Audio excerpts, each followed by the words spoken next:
I really think about the very first time that we actually got to be physically in the building. Did I totally steal yours?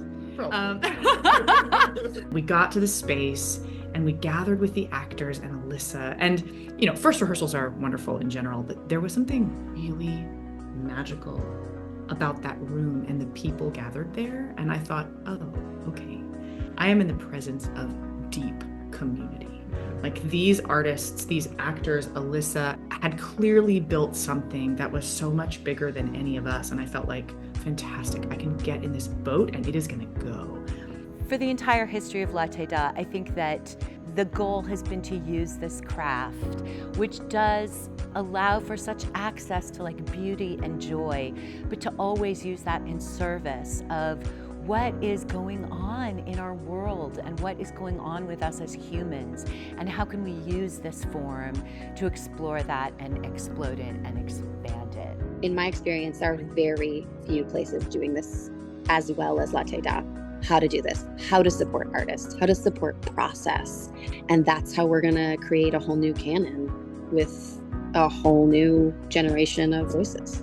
Our responsibility as theater makers here at Latté and anywhere else is that we're in the business of building culture. We are the ones who shape how people view the world. As an artist, I feel taken care of and nurtured and held, but also pushed to explore, play, dig deeper, try different things. Do things that might feel scary at times.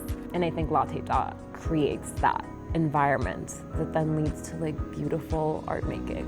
Latté really values diversity and what it can bring to these stories, what it can bring to the audiences, whether it's challenging them to look at new perspectives, or whether it's just seeing themselves represented on stage. I think both are extremely powerful.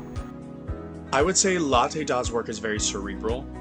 It asks the audience to question, like, do I actually know this piece? Or what am I going to learn from this piece?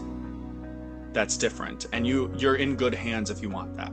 If you want to learn something new, definitely go see a show at Latté. I think here they do really unique shows, like ones that sometimes you can't see in other places. In the shows, either they have really important messages or it's like they're trying to get awareness of something. But I think there is something to the legacy of this theater company and the brilliant work that has happened, and all the exploration and inventiveness that comes with Latté that makes you want to go further, dig deeper. But there is this invested community, and you feel that when you're watching as part of the audience, and I certainly felt it as a performer, that there's a community that has been built, that is solid, that is engaged, and adventurous, vigorous, like willing to go along on the ride. And that takes a lot of time to build that relationship, and that it's precious. I think there is something so powerful and immediate about a theater the size of Latté's doing work at the highest level. You really can feel the heartbeat happen, and you've got everybody in the ship, and you can, as a performer, as a writer, you can see them. They are right there, they are immediately with you. And that is where the story becomes itself.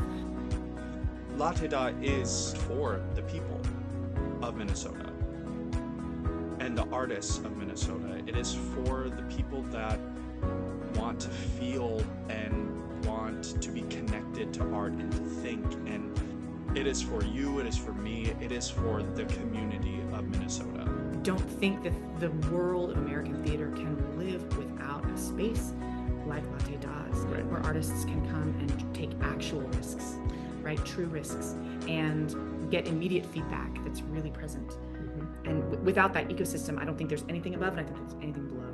Yeah. I think that's the glue putting both together. Latté, that space and the community that fills it is driven by art.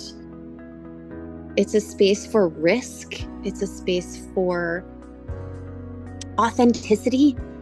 It's a theater where the theater is always visible. And that sort of magic circle between artists on stage and audience out in the house, that circuit is always connected. Everything about Latté Da is interested in that conversation. When we arrive at the moment where our audience has now joined in, I consider them the final ingredient. There is no us without them. And so even thinking of it as an us and a them is wrong. But you know it's right when that happens. We have an audience who seeks out entertainment that is intellectually engaging and artistically challenging, right? I mean, I don't think it's one or the other with our audience. And it's such a joy to program for that kind of an audience. I can always picture the space from the stage point of view in my mind, always. It will be there forever. When you get like the standing ovation, it's just like the perfect picture of everybody standing, cheering for you. So I feel like that's like the really big image that we get to leave and feel really at like peace. I have two words that stick with me when thinking about it. It's home and enrichment. The feelings I feel is I just feel whole after working or seeing a show at Latté Da. I feel whole.